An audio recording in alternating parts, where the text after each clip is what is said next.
Hi everyone! So, nag-drive-thru ako sa McDo dahil nagpabili si Noel, yung kapatid ko ng lunch. Asa na? This is the new, I don't know kung new, pero para sa akin new to dahil ngayon ko lang nakita. Curry. Ay, ang konti.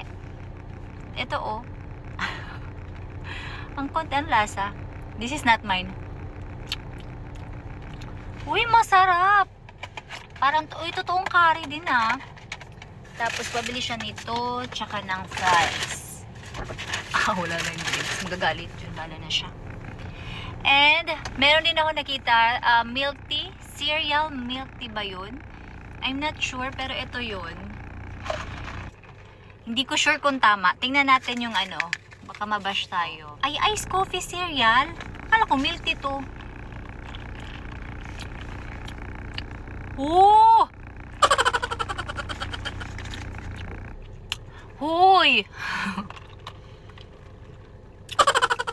Hoy! Bakit masarap to? Pero masarap, oy! Masarap. Oh, uuwi na si Summer? Akala ko hindi siya uuwi. Anyare! Mahuli ka naman sa nanini. Ay, sas Mariosep. Oh, mari na nini. Bag. And Tita Susan gave you this. Oy. Kasi nagtatry ako nito, anak. And okay, hindi ko sasabihin yung verdict ko, yung rating ko. Ikaw muna, try mo. This is McCafe. Hindi ko alam kung iced coffee yan. Basta nakalagay, nabasa ko, milk tea cereal.